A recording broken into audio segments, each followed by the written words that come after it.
अभी अपन जो है एडवांस अकाउंट्स के अकाउंटिंग स्टैंडर्ड 4 का जो है रिवीजन लेंगे, जिसका नाम है contingencies and events occurring after the balance sheet date. Okay, मैं अश्योर करता हूं कि अगर आप जो है इन रिवीजन वीडियोस को देख रहे हो तो आपको जो है कंसेप्चुअल क्लैरिटी में कोई दिक्कत नहीं आएगी।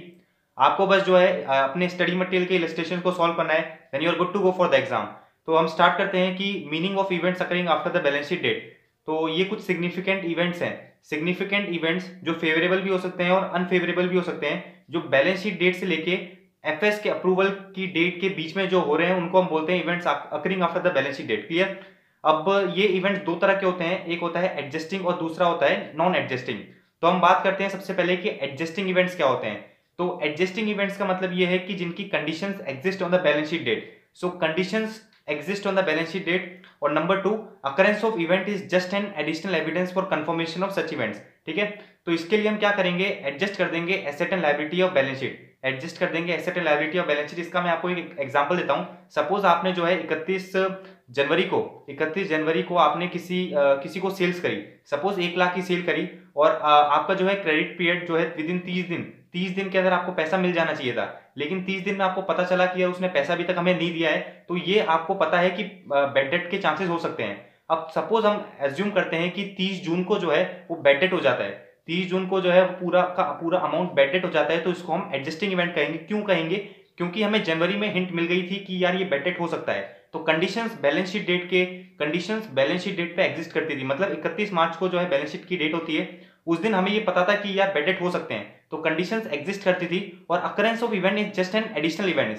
Occurrence of event is just an additional evidence for the confirmation of such event. मतलब जून में जो है वो बैड डेट हो गया, तो इसका मतलब ये है कि बस ये एक एडिशनल एविडेंस था कि हाँ भाई चीज तो हो चुकी है। तो हम क्या करेंगे, 31 मार्च 2000 जो भी है ईयर, फाइनेंशियल ईयर, उसकी जब हम फाइनेंशियल स्टेटमेंट्स बनाएंगे तो उसमें एसेट एंड लायबिलिटी को एडजस्ट कर देंगे। ठीक है, भले ही ये इवेंट जो है मई में हुआ था। अब हम बात करते हैं नॉन एडजस्टिंग इवेंट्स के बारे में।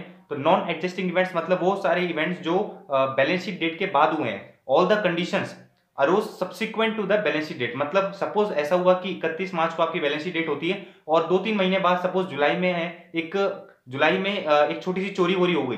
ठीक है, जुलाई में छोटी सी चोरी वोरी हो गई, तो इसको हम क्या कहेंगे, नॉन एडजस्टिंग इवेंट्स कहेंगे, क्योंकि बैलेंस शीट डेट के बाद ये कंडीशन अराइज हुई है।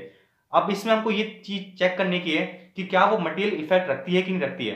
अगर वो मटेरियल इफेक्ट रखती है तो हम क्या करेंगे, एडजस्टमेंट कर देंगे assets and liabilities of balance sheet date. Sorry, हम जो है कोई भी एडजस्टमेंट नहीं करेंगे, no adjustment in the assets and liability of balance sheet. बस हम जो है फैक्ट डिस्क्लोज कर देंगे अप्रूविंग अथॉरिटी की रिपोर्ट में। ठीक है, तो हमको ये चेक करना है कि अगर वो नॉन एडजस्टिंग इवेंट है तो वो मटेरियल है कि नहीं है। अगर वो मटेरियल है तो हम क्या करेंगे, हम जो है एक डिस्क्लोजर देंगे कि भाई ये इवेंट हुआ था, एडजस्टमेंट नहीं करेंगे एसेट एंड लायबिलिटी में। और अगर मटेरियल इफेक्ट नहीं रखती है तो इग्नोर कर देंगे। सपोज हमने एग्जांपल लिया था चोरी हुई थी, तो अगर चोरी थोड़े ज्यादा अमाउंट की हो गई है तो हम क्या करेंगे, जो बैलेंस शीट डेट है उसमें एक डिस्क्लोज दे देंगे कि भाई ये चीज हुई थी।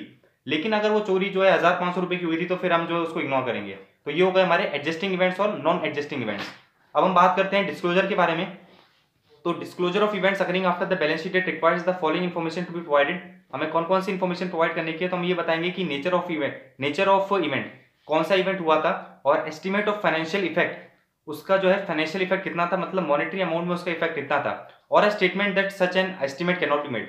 या तो हम ये बता देंगे कि इतने अमाउंट का जो है ये इवेंट हुआ था, या फिर हम बताएंगे कि हम उसको मेजर नहीं कर सकते हैं। अब कुछ इंपॉर्टेंट नोट्स की बात करते हैं जो AS4 से रिलेटेड है। सबसे पहला, अगर nature of event is affecting our going concern assumption then it will be adjusting event and adjust asset and liability. For example 31 March को आपकी जो है बैलेंस शीट डेट होती है और 1 महीने बाद बहुत मेजर फायर लग गई, बहुत मेजर आग लग गई, जिसकी वजह से आपकी मतलब पूरी फैक्ट्री जल गई, आपका मतलब गोइंग कंसर्न ही जो है इफेक्ट कर गया, तो इसको जो है हम एडजस्टिंग इवेंट मानेंगे। भले ही ये जो है नॉन एडजस्टिंग इवेंट था, मतलब बैलेंस शीट डेट के बाद हुआ था ये इवेंट, लेकिन इसको जो है हम एडजस्टिंग मानते हुए बैलेंस शीट डेट को जो है इसका एडजस्टमेंट करेंगे। क्यों करेंगे? क्योंकि ये हमारे गोइंग कंसर्न अजम्पशन को जो है अफेक्ट कर रहा है। नंबर 2 पॉइंट देख रहे हैं कि if suddenly huge loss occurred and question is silent about the assumption of going concern.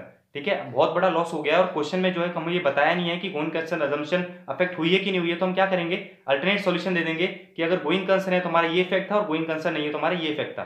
ठीक है, तो क्वेश्चन में अगर ऐसा आपको बता दे कि यार इतना बड़ा लॉस हुआ है, लेकिन क्वेश्चन में ये स्पेसिफिकली आपको मेंशन नहीं करा गया कि गोइंग कंसर्न अजम्पशन अफेक्ट हुई है कि नहीं हुई है, गोइंग कंसर्न अजम्पशन अफेक्ट हुई है कि नहीं हुई है, तो आपको क्या करना है, अल्टरनेट आंसर दे देना है। मतलब आप ये लिखोगे कि यार गोइंग कंसर्न अजम्पशन अगर अफेक्ट हो रही है तो फिर उसको हम एडजस्टिंग मानेंगे, और गोइंग कंसर्न अगर आपकी अफेक्ट नहीं हो रही है तो उसको जो है नॉन एडजस्टिंग मानेंगे। अब एक और पॉइंट दे रखा है कि प्रपोज डिविडेंड को हम जो है नॉन एडजस्टिंग इवेंट ही मानेंगे। अगर आपको जो है क्वेश्चन में प्रपोज्ड इवेंट करके कोई वर्ड दिख जाए तो आपको सीधा लिख के आना है कि ये नॉन एग्जिस्टिंग इवेंट है and it is to be disclose as a part of footnote in the notes to account. Notes to account में as a part of footnote आप जो है डिस्क्लोज कर देंगे कि हमने प्रपोज इवेंट इतना डिक्लेयर करा है। एंड लास्ट पॉइंट हमें ये दे रखा है कि अगर डेटर से आपको कोई चेक रिसीव हुआ है, if cheque has been received from any debtor, तो उसको जो है हम एडजस्ट करेंगे on the basis of the date on which it was received. जब वो हमें रिसीव हुआ उसी के बेसिस पे हम जो है उसको एडजस्ट करेंगे irrespective of the date mention in the cheque. ठीक है, जब हमें चेक रिसीव हो गया उसी समय हम एडजस्टमेंट कर देंगे, भले ही जो चेक में डेट है वो 5-10 दिन बाद की है। ठीक है, तो ये हमारा एएस4 का कंप्लीट रिवीजन हो गया।